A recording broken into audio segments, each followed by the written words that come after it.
Bueno, me vais a disculpar que inicie mi intervención con una abstracción más que notable, yo casi diría una perogrullada. Un modelo de derecho del trabajo, de relaciones laborales, o como se ha dado en el título, un nuevo derecho del trabajo, el nuevo, el viejo, el posterior, el que sea, como no puede ser de otra manera, será el resultado de la conjunción dialéctica de una ideología y de una realidad que va a condicionar esa ideología y de una ideología que va a condicionar esa realidad. ¿Por qué digo esto? Porque actualmente en España, si nos fijamos en el corto y en el medio plazo, existen retos importantes tanto del lado de la ideología como del lado de la realidad, y sobre todo no son fáciles de prever cómo van a evolucionar en el futuro. Por lo tanto, hablar de un nuevo derecho al trabajo en cierto modo es perder el tiempo, aviso. Del lado de la ideología, simplificando muchísimo, hay como tres grandes hojas de ruta en este momento. No sabemos lo que puede pasar pasado mañana, porque todo va muy rápido. Hay tres posiciones ideológicas con postulados distintos que actualmente coexisten en España y que pueden sustentar cada uno de ellos, o conjugados entre ellos, un nuevo modelo de relaciones laborales para el futuro. Por un lado está la ruta más consagrada, y es la única clara, que es la ruta neoliberal, la ideología neoliberal, la socialdemócrata, que está diluyéndose, como sabéis, y la populista, por llamarla de algún modo, de izquierdas. Bien. Y del lado de la realidad, ¿qué es lo que hay? Yo citaría 5 exigencias, podríamos citar muchas más, que se van dibujando en el horizonte y que desde luego van a condicionar el futuro derecho del trabajo. En primer lugar me refiero a la próxima, no sabemos exactamente en qué términos, revolución tecnológica que parece alumbrarse a través de lo que se ha dado a llamar la robotización del trabajo, y esto inevitablemente a corto plazo va a traer consigo pérdida de puestos de trabajo, que no va a ser compensada esa pérdida suficientemente, previsiblemente, con los nuevos que puedan crearse, y ello va a implicar, por un lado, un replanteamiento de la organización del trabajo, con todo lo que eso supone desde el punto de vista jurídico laboral, una nueva organización del trabajo. Va a implicar también un replanteamiento de la jornada laboral en las empresas. Recordar algunos un debate que hubo hace 15 años ya sobre la reducción de la jornada, trabajar menos para que todos trabajen, era el lema, que ha sido un debate extraordinario y que al final se dejó a un lado. Se reconoció que el debate era enormemente complejo, en el que estaban implicados pues, los agentes sociales, por una parte las empresas, no solo los trabajadores, sino también el Estado. Y también, en este orden de cosas, la necesidad de atender una renta mínima de subsistencia para los desempleados es algo que se va a agudizar con esa robotización y previsible pérdida de puestos de trabajo. Este es un tema que lo dejo ahí y que todavía no sabemos cómo va a evolucionar. Se va alumbrando y se van viendo cosas. En segundo lugar, un fenómeno que sí quisiera subrayarlo porque es enormemente importante. Es la huida hacia el derecho mercantil del derecho del trabajo. Y esto se produce de muy distintas maneras. Se produce en el sector público y se produce en el sector privado. Y se produce en el sector privado a través de la llamada economía colaborativa, de la que creo que ya habéis hablado aquí en alguna ocasión, y de la utilización de plataformas informáticas con dimensiones todavía desconocidas en cuanto a su aplicabilidad, y que han empezado mal, diría yo, en el sector del transporte, concretamente el caso Uber o similares, y hay otros, ¿no? En el sector de almacenamiento, en el sector de cualquier otro sector de, ¿qué diría yo?, de oficinas, de mantenimiento, de ventas, de correos, etcétera. Habrá empleos que a partir de este fenómeno van a desaparecer y habrá empleos que van a surgir. Probablemente algunos van a quedar como estaban o se van a multiplicar por N. Los sectores de sanidad y educación son claramente sectores que están y estarán siempre, ¿no? El problema que plantea esta huida hacia el derecho mercantil es la calificación jurídica de esos trabajadores. Si van a ser autónomos, falsos autónomos, van a ser trabajadores con relación especial. Yo estaría de acuerdo en esta última solución, pero en todo caso, a la vista de las circunstancias concretas de cada caso, porque ningún caso es parecido a otro. En esto, como ocurre siempre con la calificación jurídica de las relaciones laborales, hay que estar al caso concreto, no cabe generalizar. Pero podría hablarse, ¿por qué no?, de una relación laboral especial que se manifestara en los temas del tiempo de trabajo, en la jornada, en los horarios, en la clasificación profesional de los trabajadores, en la movilidad de esos trabajadores, en la representación colectiva y en general los derechos colectivos. Todos esos son temas que sin duda ninguna se van a plantear a medio y por supuesto a largo plazo. La tercera realidad que yo señalaría fundamental es la realidad del contexto europeo comunitario. Aunque es verdad que generalmente es incompetente en materia laboral la Unión Europea, en el sentido de, como todos sabemos, la Unión Europea surge fundamentalmente como una unión económica y se ha mantenido así y ha resucitado los factores económicos en estos últimos años a través del derecho de la competencia. Lo cierto es que en base a derechos fundamentales y básicamente la igualdad y concretamente la igualdad de género en materia de salud y seguridad, es en base a ellos lo que han aparecido fundamentalmente directivas armonizadoras. Pero lo cierto es que lo de menos es que sea o no competente estrictamente en términos jurídicos la Unión Europea en materia laboral. Lo cierto es que tiene una influencia política y económica decisiva en las reformas laborales. Y a los hechos me remito. Concretamente la reforma laboral del Gobierno Popular del 2012 es un ejemplo de ello, ¿no?, impulsada claramente por la troika comunitaria. Una cuarta realidad que está ahí, también es un reto, es probablemente, aunque esto yo diría que desde luego no es cosa de España, pero todos los sociólogos coinciden en señalar que puede producirse en el futuro un cambio en los mecanismos de satisfacción de los trabajadores. Hasta ahora, fundamentalmente, los trabajadores tienen en el tiempo de trabajo el punto de mira, pero probablemente en el futuro sea el tiempo del ocio, ¿no?, el tiempo de no trabajo.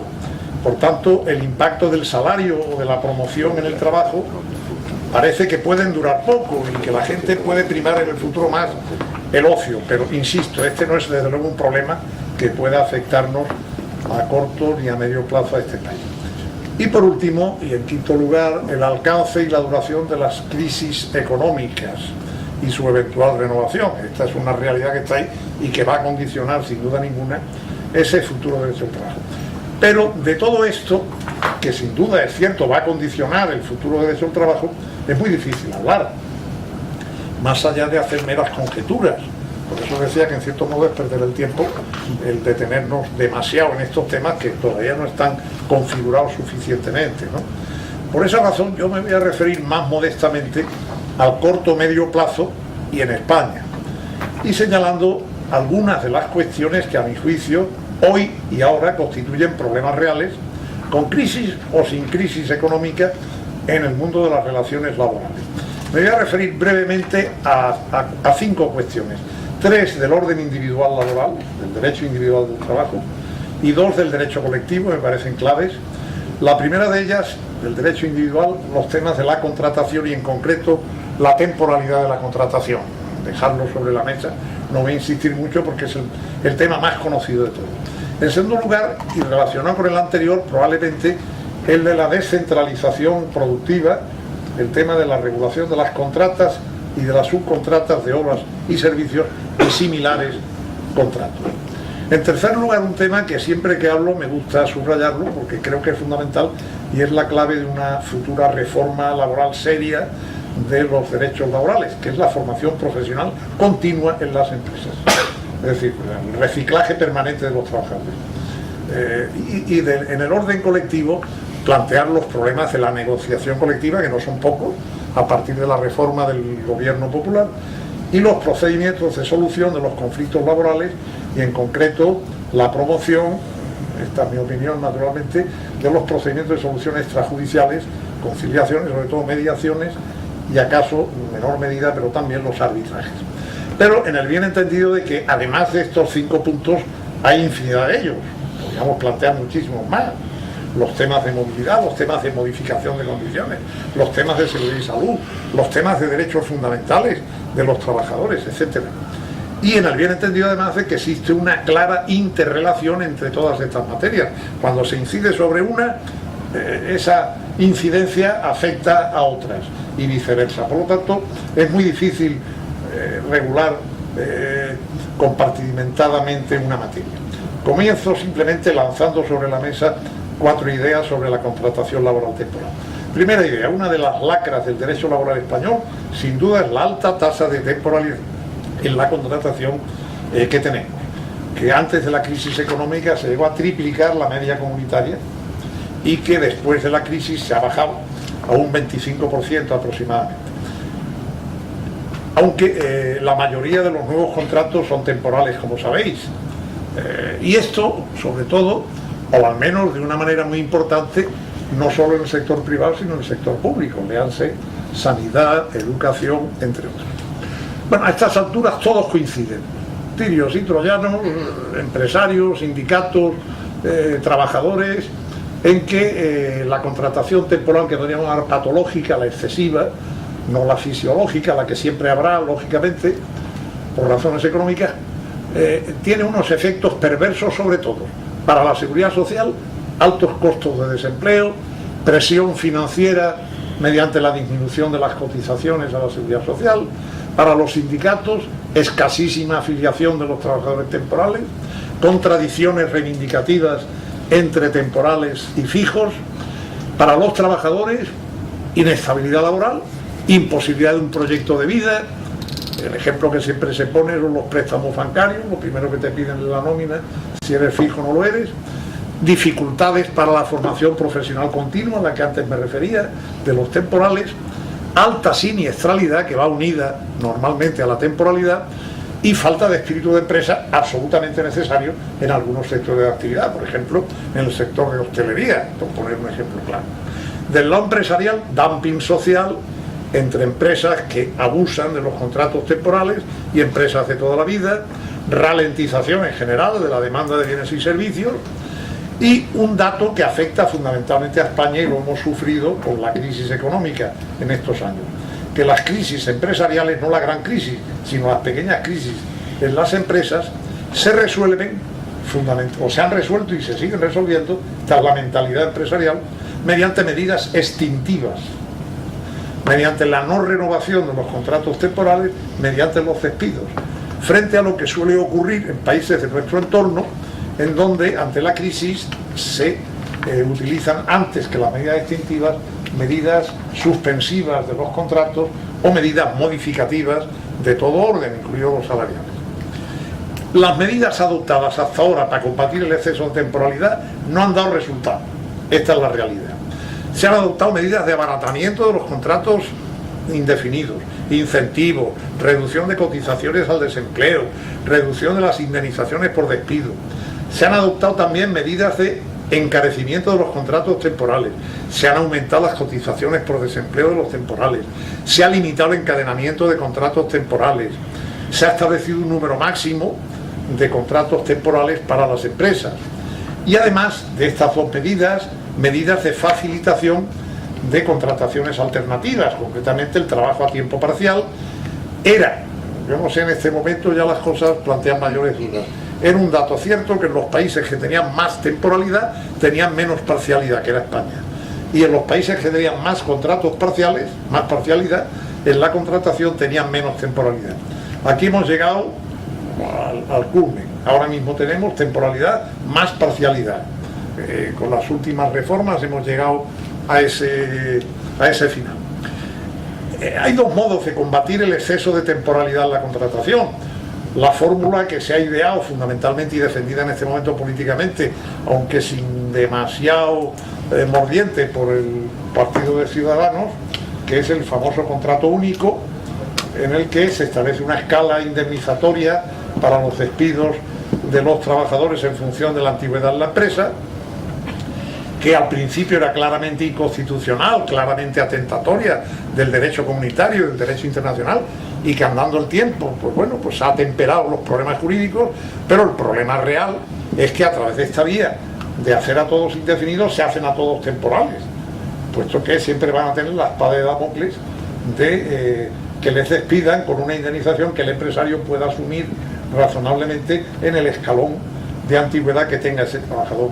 La otra fórmula es la de un tratamiento de choque, como corresponde, creo yo, a una adicción del empresario medio español a la temporalidad, en la que se conjuguen todas las medidas que antes he señalado: abaratamiento de los contratos indefinidos, encarecimiento de los temporales, medidas alternativas, medidas de limitar la contratación temporal, sobre todo en la negociación colectiva, medidas de inspección, campañas contra el fraude, que es tremendo el fraude que hay en materia de contratación temporal, y sobre todo un tema que es la redefinición de las causas de temporalidad.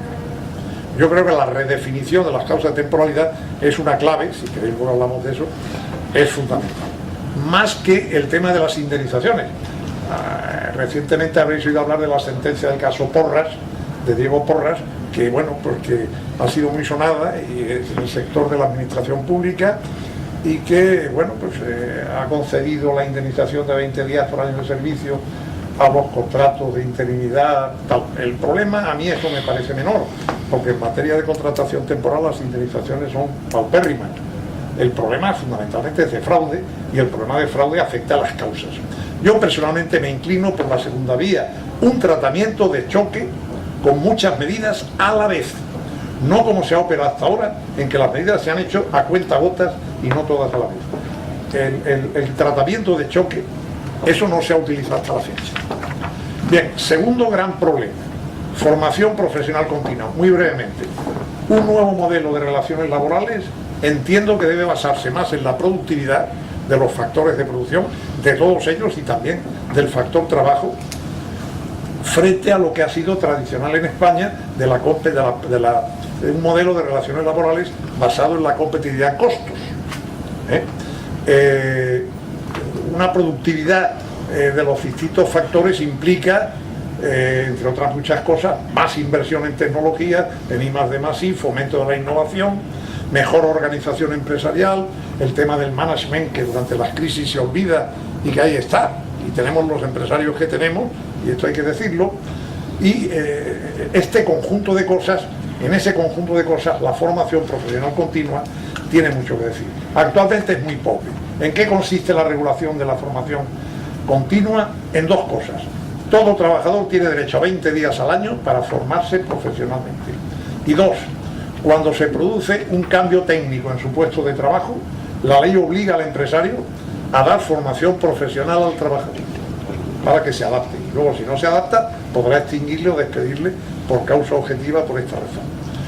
Yo defendería en este punto, y lo he dicho muchas veces, que el contrato de trabajo debería convertirse en un contrato con causa compleja, en un contrato formativo, que todos los contratos de trabajo fueran contratos formativos. ¿Eso qué significa? Que la formación profesional continua sería un derecho del trabajador frente al empresario y una obligación del trabajador realizarla igual que su trabajo frente al empresario, y viceversa. Un derecho del empresario exigírsela al trabajador y una obligación del empresario dársela al trabajador. Pensar en un dato. Los expertos alertan que a medio plazo el 85% de los puestos de trabajo van a exigir una cualificación intermedia o superior. ¿Y cuál es la que tienen los empleados y los desempleados españoles actualmente? En el mejor de los casos, el título de la ESO. Este es un problema real que está ahí. Bueno, y el tema no es sencillo, porque la formación continua, en general la formación profesional, supone un cambio de cultura, en que un país como el nuestro, que es un país elitista, que ha despreciado históricamente la formación profesional, y los padres han intentado que sus hijos vayan a la universidad, y a veces malogrando la propia formación y la propia mentalidad de sus hijos. Lo cierto es que tiene además implicaciones en materia financiera, financiación de la formación profesional, gestión de la formación profesional, y eso supone un modelo nuevo. Y a los hechos me remito de estos últimos años: sindicatos y patronales utilizando los fondos de formación profesional de malas maneras. ¿Esto cómo se corrige? Muy difícil, pero hay que abrir un debate amplio sobre eso. Yo me inclino, como siempre en democracia, cuantos más controles haya, más democracia habrá. Y cuanta más gente implicada en la formación continua exista, más seguridad habrá de que no se cometan las corrupciones típicas. Que estén naturalmente los sindicatos y las patronales, y también el gobierno, pero que estén también otras instituciones, como en Alemania están la Inspección de Trabajo, las universidades, ¿por qué no?, los centros de formación profesional y toda la gente que sea imaginable para estar ahí cumpliendo un papel u otro. Lo dejo ahí. Tercer gran tema individual, la contratación y la subcontratación. El fenómeno de la descentralización productiva es un fenómeno absolutamente generalizado, como sabéis, en España, no solo en el sector privado, sino también, y muy acentuadamente, en el sector público. Yo voy a tratar a continuación de puntuar a modo de ejemplo 3 problemas que se han planteado y se plantean, y que ahí están. Hay muchos más, pero a título de ejemplo. Un primer problema. Como sabéis, la ley permite que los trabajadores de las empresas, contratistas y subcontratistas, tengan unas condiciones salariales y en general laborales distintas de las de los trabajadores de la empresa principal. Pues bien, ¿eso a qué empuja? Eso, si lo sumáis a que se han potenciado los convenios colectivos de empresa, ha conducido a que las empresas contratistas quieran tener su propio convenio de empresa para salirse del convenio sectorial, que curiosamente después de la reforma se ha producido una inversión de los términos. Hasta entonces el convenio sectorial era un mínimo mejorable por el convenio de empresa. A partir de la crisis, el convenio sectorial es un estándar importante, empeorable por los convenios de empresa.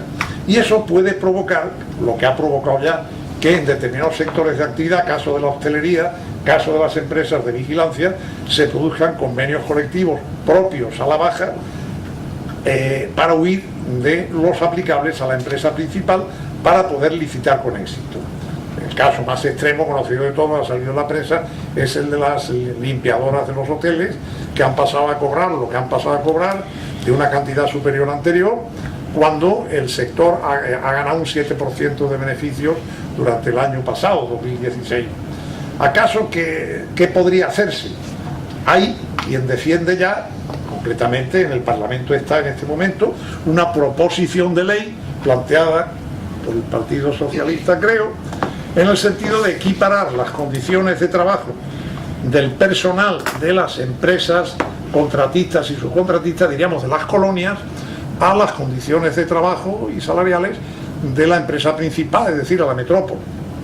Eso ya existe en cuanto a las ETTs y fue objeto de una reforma.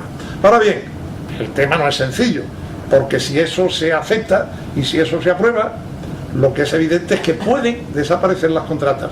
¿Eso sería malo? No lo sé, pero en todo caso el interés de las contratas en un porcentaje altísimo está en la reducción de costos, a veces también por razones tecnológicas y a veces por razones ideológicas en el caso del sector público.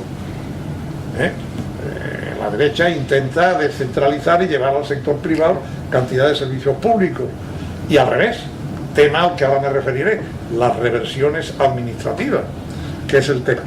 Un segundo problema, lo dejo ahí. Un segundo problema. La ley distingue, para establecer un régimen jurídico de las contratas, de las empresas contratistas, entre contratas de la propia actividad de la empresa principal y otro tipo de contratas. Y para las primeras establece una responsabilidad solidaria entre la principal, la contratista y la cadena de subcontratistas en materia salarial y en materia de seguridad social. Y para las otras contratas solo establece una responsabilidad subsidiaria en materia de seguridad social. Pues bien, el problema que se plantea aquí, jurídico y grave, es el de la inseguridad jurídica, que plantea el concepto jurídico indeterminado en que consiste eso de una contrata de actividad principal, de la propia actividad de la empresa principal. ¿Qué es eso de la propia actividad? Hay una jurisprudencia que no ofrece seguridad jurídica mínima, que en el fondo hay que remitirse al caso concreto, analizar las circunstancias, y como tantas veces ocurre en derecho laboral, los conceptos jurídicos indeterminados conducen a la creación de un derecho jurisprudencial.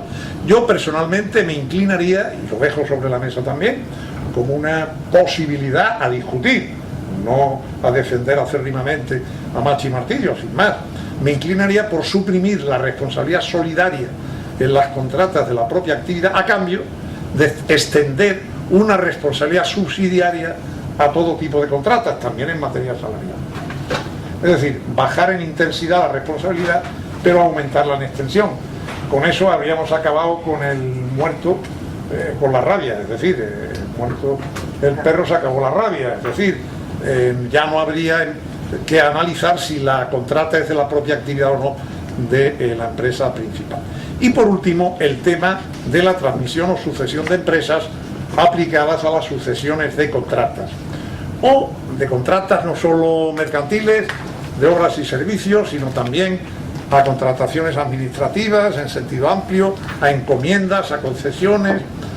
Pues bien, el problema es que aquí se plantea, y tenemos en nuestra comunidad un caso paradigmático, el caso del Hospital de Alcira, aunque el tema es generalizable en infinidad de ayuntamientos, porque aquí hay un problema ideológico por medio, es decir, cuando un determinado sector político llega al gobierno de una comunidad, de un ayuntamiento, quiere revertir las anteriores concesiones, las anteriores descentralizaciones que el gobierno del Partido Popular o de la derecha hizo. Pues bien, eso plantea un problema jurídico de muy difícil solución en nuestro ordenamiento. Y el problema es que se enfrentan el derecho laboral comunitario y también el nacional, una directiva sobre transmisión de empresas y un artículo 44 del Estatuto que establecen la protección de la estabilidad del trabajador, respeto de su vínculo jurídico, de sus derechos y obligaciones anteriores por parte del nuevo que se subroga en la posición del anterior, y de otra parte un principio constitucional de igualdad de acceso al empleo público cuando hablamos del sector público. Y en el caso de Alcira estamos hablando del sector público, de una UTE, que es una empresa privada, que se pretende revertir esa, no sé qué es una contrata, es una concesión, ¿qué es? Una concesión. ¿Concesión? Una concesión administrativa. Bien. El problema que se plantea es que o aplicas o se cumple con el derecho comunitario o se cumple con el derecho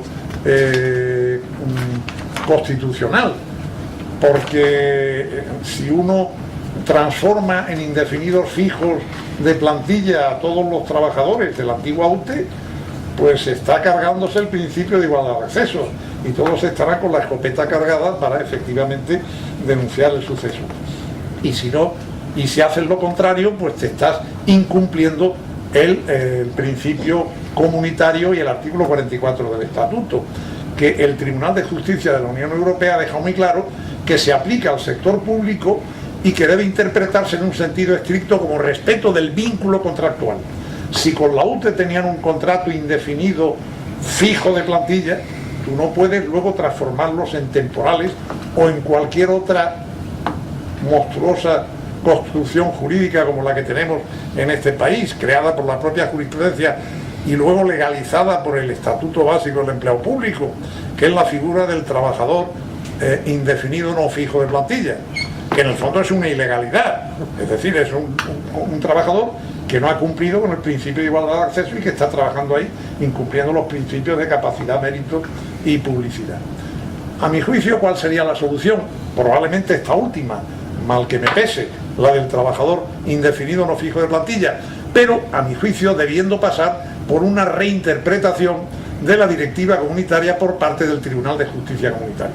Por tanto, yo lo que haría es someter una cuestión prejudicial al Tribunal de Justicia Comunitario, con todos los riesgos que hay.